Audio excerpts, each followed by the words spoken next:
Island के पश्चिमी इलाके में एक ऐसा जंगल है जो दुनिया के किसी नक्शे पर नहीं है। कहते हैं वह जंगल आत्माओं को अपनी ओर आकर्षित करता है। कोई नहीं जानता वहां कौन सा रहस्य छुपा है, लेकिन जो भी वहां गया कभी वापस नहीं लौटा। आज हम बात करेंगे हाल ही में रिलीज हुई हॉरर फिल्म द वॉचर्स की। कहानी शुरू होती है एक रहस्यमय जंगल से। एक आदमी इस जंगल से बाहर निकलने की कोशिश कर रहा था। दिशा समझना मुश्किल था, इसलिए वह सूरज को देखते हुए आगे बढ़ रहा था। जंगल में जगह जगह साइन बोर्ड लगे थे जिन पर लिखा था पॉइंट ऑफ नो रिटर्न। सूरज डूबने वाला था और आदमी के चेहरे पर परेशानी साफ नजर आ रही थी। वह आदमी फिर से उसी साइन बोर्ड के पास पहुंच जाता है जिससे वह अभी अभी गुजरा था। इसका मतलब या तो वह गोल गोल घूम रहा था या फिर कुछ और बात थी। अंधेरा होने से पहले ही पक्षी उड़ जाते हैं। आदमी समझ चुका था कि अब वह जंगल से नहीं निकल सकता। वह एक पेड़ पर चढ़ने की कोशिश करता है, लेकिन किस्मत ही थी कि वह ऊंचाई से नीचे गिर जाता है। अंधेरा हो चुका था और एक अजीब चीज उसे खींच लेती है। बस उसकी दर्द भरी चीखें सुनाई देती हैं। कुछ दिन बाद हमें मिलती है मीना, एक अमेरिकन लड़की जो आइलैंड पर आई है और इनवॉइस रैपिड स्टोर में काम करती है। मीना की जिंदगी में कुछ ऐसा हुआ है कि वह अकेली है। ज्यादा दोस्त या बॉयफ्रेंड नहीं है। स्टोर में एक खास नीसम का पैरेट था जिसे मीना ने खरीदा था। स्टोर उसे स्पिरिट को जू में ले जाने का काम देता है और मीना यह करने के लिए तैयार हो जाती है। मीना पैरेट को अपने साथ घर ले आती है क्योंकि अगले दिन उसे जाना था। पैरेट थोड़े बहुत शब्द बोल पाता था। रात को हम देखते हैं कि मीना विग पहनकर एक बार में जाती है जहां वह एक आदमी से मिलती है और उसे अपना झूठा नाम और प्रोफेशन बताती है। अगले दिन मीना अपने पैरेट के साथ सफर करने निकल जाती है। पूरा दिन सफर करने के बाद शाम को वह उस जंगल में दाखिल हो चुकी होती है। रहस्यमय तरीके से वह जंगल के बीचों बीच पहुंच जाती है। उसे समझने का मौका ही नहीं मिलता जब वह गाड़ी से उतरती है। वह मदद की उम्मीद में भटकती है, लेकिन वह वही जंगल है जिसमें वह आदमी खो चुका था। मीना को डर भी लग रहा था। अचानक पक्षी जंगल से उड़ जाते हैं। मीना पैरेट को लिए आगे बढ़ती है और उसे किसी के होने का एहसास होता है। तभी जमीन हिलने लगती है और एक बुजुर्ग औरत भागती हुई नजर आती है। मीना उसका पीछा करती है और आवाजें देती हैं। वह औरत अचानक दूर से आवाज देती है, अगर जान प्यारी है तो जल्दी अंदर आओ। मीना उसकी ओर भागती है और जैसे ही पहुंचती है वह औरत दरवाजा बंद कर देती है। वह कोई घर नहीं था, बल्कि एक बड़ा अजीब सा कमरा था, क्योंकि सामने दीवार की जगह एक बड़ा सा आईना लगा था। उस बुजुर्ग औरत के अलावा वहां दो और लोग थे, कीरा नाम की एक लड़की और डैनियल नाम का लड़का। मीना पूछती है, आखिर यह कौन सी जगह है? बुजुर्ग औरत, जिसका नाम मिडिल है, बताती है कि वैसे तो यह एक केज है, लेकिन हमारे लिए यह एक सेफ हाउस है। यहां हम सुरक्षित रहते हैं। हम भी तुम्हारी तरह इस जंगल में खो गए थे। मैं तुम्हें डराना नहीं चाहती, लेकिन हमारे पास समय बहुत कम है। वे हमें देखने के लिए आ रहे हैं। हमें दबीक को आईने के सामने खड़ा होना होगा। मीना पूछती है, कौन हमें देखने के लिए आ रहे हैं? मिडिल बताती है कि वॉचर्स। कीरा समझाती है कि डरने की कोई बात नहीं, सब ठीक हो जाएगा। सभी एक कतार में खड़े हो जाते हैं। मीना को नहीं पता बाहर क्या है, मगर बाकी सब जानते थे। मिडिल कहती है, तुम्हारे आने से वे खुश हैं। वह उसे आगे जाने को कहती है और अजीब सी आवाजें जंगल में गूंजने लगती हैं। मिडिल कहती है, वे तुम्हारे लिए तालियां बजा रहे हैं। जिन्हें मिडिल वॉचर्स कह रही हैं वे हमें नहीं दिखाए जाते, ना ही मीना ने उन्हें देखा। फिर रात गुजर जाती है। ये लोग अब बाहर आ सकते थे। वॉचर्स सिर्फ अंधेरे में ही निकलते हैं। मीना वहां से जाने की सोचती है, लेकिन रोज कहती है कि यह अच्छा आइडिया नहीं है। तुम इस जंगल में खो जाओगी। रात होने से पहले हमें यहां वापस आना पड़ता है।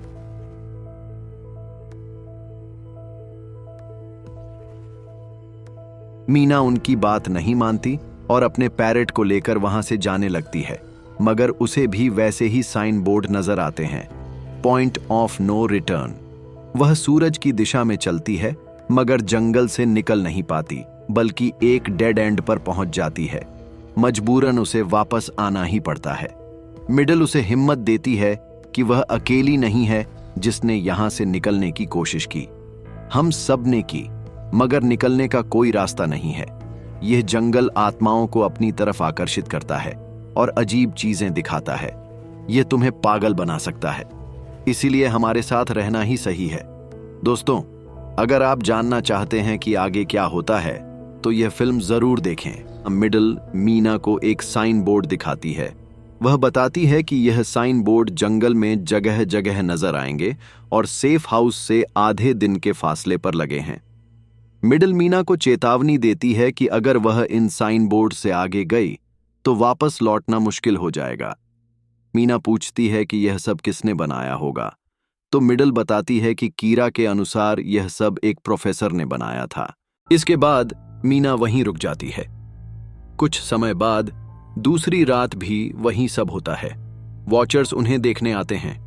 हर रात उन्हें आईने के सामने खड़ा रहना जरूरी नहीं था। वे अपनी मर्जी से कुछ भी कर सकते थे।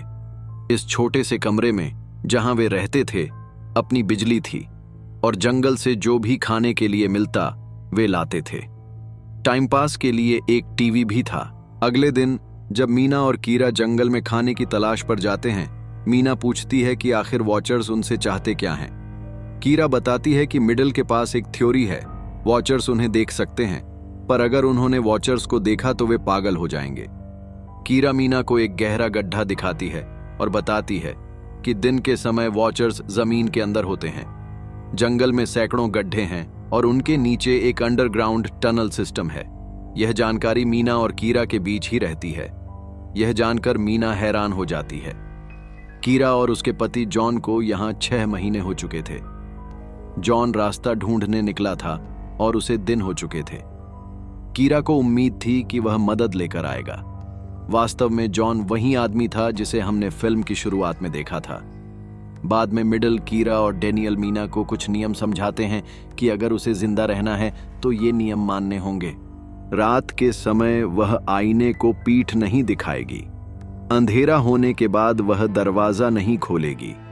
वह कभी भी उन गड्ढों के करीब नहीं जाएगी और हमेशा रोशनी में रहेगी।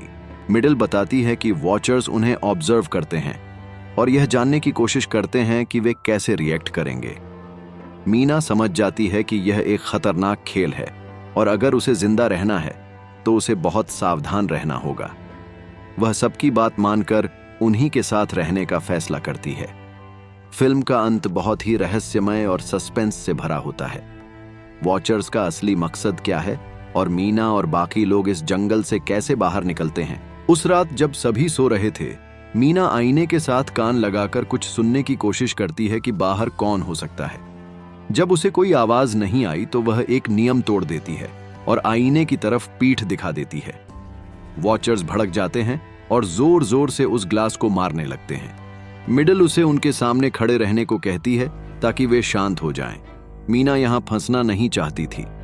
अगले दिन जब वह डेनियल के साथ शिकार पर गई थी तो वह डेनियल से पूछती है कि क्या उसने कभी किसी वॉचर्स को देखा है। डेनियल का जवाब था कि नहीं, उसने कभी किसी को नहीं देखा। उसके दिल में भी शक था कि शायद यह मिडलिन की बनाई हुई कोई कहानी है। मीना की जिज्ञासा बढ़ती है और वह डेनियल को मना कर गड्ढे के अंदर चली जाती है। यह गड्ढा काफी गहरा था। डेनियल भी सच जानना चाहता था कि आखिर वहां नीचे क्या है। मीना को वहां बहुत सारा इंसानी सामान मिलता है, जैसे कैमरा, साइकिल और कुछ और सामान जो वहां बसे हुए लोगों का रहा होगा। रस्सी के सहारे मीना और डेनियल कुछ सामान को ऊपर ले आते हैं, मगर फिर मीना को अंधेरे में कुछ दिखता है जो रोशनी में नहीं आ सकता था। यह सामान लेकर वे मिडलिन के पास आते हैं, मगर उसे सच नहीं बताते कि मीना नीचे गई थी, बल्कि कहते हैं कि यह सामान उन्हें जंगल में मिला। डेनियल मीना को मिले कैमरे को सीसीटीवी कैमरा में बदल देता है और बाहर लगा देता है ताकि वे वॉचर्स को देख सकें। मिडलिन यह सब देखकर चिंतित होती है, लेकिन कुछ नहीं कहती। उसे पता होता है कि इसका अंजाम अच्छा नहीं होगा। रात को सभी लोग बैठे होते हैं, लेकिन अभी तक वॉचर्स नहीं आए होते। अचानक दरवाजे पर दस्तक होती है। बाहर जो भी था उसकी तस्वीर साफ नहीं दिख रही थी। ऐसा पहले कभी नहीं हुआ था। फिर वह जॉन की आवाज में बात करने लगता है। कीरा अपने पति की आवाज सुनकर दरवाजा खोलना चाहती है, मगर मिडलिन उसे रोकती है। वह कहती है कि यह जॉन नहीं हो सकता। मिडलिन कीरा को सलाह देती है कि उसे उससे कोई ऐसा सवाल पूछना होगा जो सिर्फ उसे और जॉन को पता हो। कीरा एक सवाल पूछती है जिसका जवाब सिर्फ जॉन को पता होता, मगर वह जवाब नहीं दे पाता। इससे साबित हो जाता है कि वह जॉन नहीं है। वह व्यक्ति जॉन की तरह दिख रहा था और उसकी तरह बात कर रहा था। वह कैमरे को तोड़ देता है और अचानक वॉचर्स गुस्से में आकर ग्लास को तोड़ने लगते हैं। वे लोग घबरा जाते हैं, लेकिन खुशकिस्मती से वॉचर्स अंदर नहीं आ पाते। अगले दिन मीना और डैनियल मिडलिन को सच बताने पर मजबूर हो जाते हैं। मिडलिन निराश होती है कि उन्होंने नियम तोड़ा। फिर वे सारा सामान वापस गड्ढे में फेंक देते हैं और मीना को वहीं रहना पड़ता है। समय बीतता है और सर्दियां आ जाती हैं। वे लोग दिन में जंगल में खाना ढूंढने जाते और रात को सेफ हाउस में लौट आते। मीना ने एक नक्शा भी बनाया था जिससे शायद उसे कोई रास्ता मिल जाए। कीरा को उम्मीद थी कि उसका पति वापस आ जाएगा। एक दिन कीरा गड्ढे के करीब जाकर अपनी जान देने की कोशिश करती है, मगर मीना उसे रोक लेती है। उस दिन मिडलिन और डैनियल का भी झगड़ा हो जाता है। सर्दियों के मौसम में खाना नहीं मिलने की वजह से वे लोग अपना दिमागी संतुलन खोने लगते हैं। डैनियल कीरा को लेकर एक गुफा में चला जाता है, मिडलिन और मीना को बाहर छोड़कर। जल्द ही शाम होने वाली थी। वे लोग डैनियल से विनती करते हैं कि वह उन्हें अंदर आने दे, मगर वह दरवाजा नहीं खोलता। मजबूरन मिडलिन और मीना को एक कटे पेड़ के नीचे छुपना पड़ता है। जल्द ही अंधेरा हो जाता है और वॉचर्स इस तरफ आने लगते हैं। पहली बार मीना और हम ऑडियंस इन क्रिएचर की हल्की सी झलक देख पाते हैं। ये लंबे, तेज और काफी खतरनाक होते हैं। जब उन्हें पता चलता है कि मीना और मिडलिन नहीं हैं, तो गुस्से में आकर वे जंगल में उनकी तलाश शुरू कर देते हैं। मीना और मिडलिन को मौका मिल जाता है। वे दरवाजे के करीब आकर डैनियल को किसी तरह मना लेते हैं और वह दरवाजा खोलता है। वे लोग तुरंत अंदर आ जाते हैं। मिडलिन सबसे कहती है कि उसने एक बात छुपाई थी। वह इस जंगल में खोई नहीं थी। वह मिथोलॉजी को स्टडी करते हुए यहां तक आई थी, ऐसी प्रजातियों की तलाश में जो किस्से कहानियों में होती हैं। कुछ लोग इन्हें चेंजरिंग कहते हैं और कुछ फेरीज। यहां आकर उसने जाना कि ये तो राक्षस हैं। वे लोग हमारी तरह नजर आ रहे थे, बस उनके चेहरे विकृत थे और वे बदल गए थे। असल में ये सीख रहे थे, इसलिए हर रात हमें देख रहे थे ताकि हमें समझ सकें और हमारी नकल कर सकें। वे हमारी तरह बनना चाहते थे। इतने महीनों तक बाहर से आवाजें सुनाई देती थीं। वे बिल्कुल हमारी तरह बोल रहे थे। वे अंदर आना चाहते थे। लोहे का यह मजबूत दरवाजा भी उन्हें नहीं रोक सकता था, क्योंकि वे बहुत शक्तिशाली थे। ठीक उसी समय डैनियल को कुछ दिखता है। वहां बंकर का दरवाजा था। ये लोग तुरंत बंकर में चले जाते हैं। सभी हैरान थे कि इतने समय तक यह वहां था और उन्हें पता भी नहीं चला। इस बंकर में कई सालों का खाना और बहुत सारा सामान था। उसे इंसान ने बनाया था जिसका नाम मार्टिन था, जिसे प्रोफेसर कहते थे। यह बंकर उसी का था। वह इन फेर्रीज के बारे में जान चुका था। वह एक ऐसी दुनिया बनाना चाहता था जहां इंसान और फेर्री एक साथ रहें, यानी यह एक वंडरलैंड होता। इस बंकर में कंप्यूटर भी था, मगर उसमें इंटरनेट नहीं था। मीना उसमें रिकॉर्डेड फाइल्स देखने लगी, जिससे उन्हें प्रोफेसर के बारे में काफी जानकारी मिलती है। अब पैसे का लालच देकर वह उन्हें यहां लाता था और अंधेरा होते ही उन पर वॉचर्स, यानी वो फेर्रीज, हमला करके उन्हें मार डालते थे। प्रोफेसर को कुछ रहस्य मालूम थे, इसलिए वह यहां छुपा रहता था। फिर प्रोफेसर को एक फेर्री मिलती है जो बाकी से अलग थी। वह उसे यहां ले आया, लेकिन धीरे धीरे दोनों एक दूसरे के खिलाफ हो गए। अब कहानी के मुख्य पात्र मीना की बात करें। मीना जानना चाहती थी कि अंत में क्या हुआ, इसलिए वह आखिरी फाइल को प्ले करती है, जिसमें प्रोफेसर खुद को और उस फेर्री को मारने वाला था। लेकिन मरने से पहले वह यहां से निकलने का रास्ता बता देता है। प्रोफेसर कहता है, पक्षियों का पीछा करना, वो तुम्हें जंगल से निकाल देंगे, और अगर जिंदा बचकर निकल गए तो यूनिवर्सिटी में जाकर मेरी सारी रिसर्च नष्ट कर देना। कुछ रहस्य ही रहने चाहिए। मैंने यहां आकर बहुत बड़ी गलती की। मैं वह दुनिया नहीं बना सका जिसका मैंने सपना देखा था। इस जानकारी से लोग हैरान हो गए। लेकिन वे जानते थे कि अब उन्हें यहां से निकलना चाहिए। अगली सुबह जब वे बाहर आए तो कमरे का बुरा हाल था। सब कुछ तोड़ दिया गया था। प्रोफेसर के बताए हुए रास्ते पर ये निकल पड़ते हैं। मीना अपने तोते को आजाद कर देती है और सभी उसका पीछा करने लगते हैं। रास्ते में उन्हें खबर मिलती है। मिडलिन कहती है, एक समय था जब ये फेर्रीज देवताओं की तरह इंसानों के साथ रहती थीं, लेकिन इंसान बदल गया और इनके खिलाफ हो गया। उन्होंने सभी फेर्रीज को इस जंगल में कैद कर दिया। सदियों तक जमीन के अंदर रहने की वजह से उन्होंने अपने जादू और पंख खो दिए। वे कभी इस जंगल को छोड़ नहीं सकती। शाम होने वाली थी, इसलिए इन्हें जल्दी निकलना था। बारिश शुरू हो गई और सूरज डूब गया। वो दानव जमीन से बाहर आने लगे थे। ये लोग झील तक पहुंच गए और उन्हें बोट भी मिल गई। लेकिन डेनियल को जॉन दिखा, जो जख्मी था और पीछे रह गया था। असल में वो कोई जॉन नहीं था, वह रूप बदलने वाली फेर्री थी। बाकी उसे बचा नहीं पाते। वह डेनियल के माथे पर निशान बनाकर उसे मार देती है और अब उसने डेनियल का रूप ले लिया। ये फेर्रीज नदी पार नहीं कर सकती, इसलिए इन्हें मौका मिल जाता है और बोट के सहारे ये उस अजीब जंगल से निकल आते हैं। अगली सुबह इन्हें एक बस मिलती है जिससे ये शहर आते हैं। कुछ दिन बाद मीना उस यूनिवर्सिटी में जाती है जहां प्रोफेसर ने अपनी रिसर्च दी थी। प्रोफेसर के कहे अनुसार उसे नष्ट करना ही सही था ताकि कोई भी उस जंगल में ना आए। लेकिन मीना को वहां कुछ नई बातें पता चलती हैं। हजारों साल पहले ये फेर्रीज इंसानों के साथ शांति से रहती थीं। इंसानों और फेर्रीज के बच्चे भी होते थे जिन्हें हाफ ब्रीड कहा जाता था। मीना को वहां प्रोफेसर की पत्नी मिडलिन की तस्वीरें भी मिलती हैं। असल में प्रोफेसर की पत्नी मिडलिन लंग कैंसर से बहुत पहले मर चुकी थी। फिर प्रोफेसर को जब रूप बदलने वाली फेर्री के बारे में पता चला तो उसने अपनी पत्नी के साथ रहने के लिए यह सब बनाया। मिडलिन हाफ ब्रीड थी, यानी आधी फेर्री और आधी इंसान। मीना को समझ आता है कि उसे इस बारे में किसी को नहीं बताना चाहिए। शायद उसकी जैसी और भी फेर्रीज इस दुनिया में हों। समय के साथ मिडलिन का जादू भी लौट आया और वह मीना को जिंदा छोड़ देती है और वहां से चली जाती है। कहानी कुछ हफ्ते बाद की दिखाई जाती है। मीना अपनी बहन के पास रहने आई थी क्योंकि जंगल के हादसे ने उसे बदल दिया था।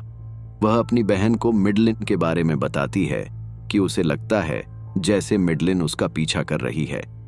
वह अक्सर उसे एक छोटी बच्ची के रूप में देखती है। शायद उसे अपनी प्रजाति का कोई और नहीं मिला। मीना की बहन उसे हौसला देती है कि सब ठीक हो जाएगा। अंत में हमें एक बच्ची दिखाई जाती है जो असल में मिडलिन थी, जो इस रूप में मीना के आसपास घूम रही है। इसी के साथ फिल्म का अंत होता है। फेर्रीज की कहानी यही थी कि सदियों पहले वे इंसानों के साथ शांति से रहती थीं। फेर्रीज के पास जादू और पंख होते थे। इंसान फेर्रीज के खिलाफ हो गया और उन्हें जमीन के अंदर कैद कर दिया। समय के साथ वे अपनी शक्ति खोकर दानव बन गए। वे भूल ही चुके थे कि वे कभी फेर्रीज हुआ करती थीं। मिडलिन जैसी हाफ ब्रीड इंसानों की दुनिया में रह सकती थी। हो सकता है कि मिडलिन को अपनी जैसी फेर्रीज मिले या फिर वह इकलौती भी हो सकती है। उम्मीद करते हैं कि हमारी एक्सप्लेनेशन आपको पसंद आई होगी। अगर हां, तो लाइक करना न भूलें और चैनल को सब्सक्राइब जरूर करें। धन्यवाद। मिलते हैं अगली बार एक और रोमांचक कहानी के साथ।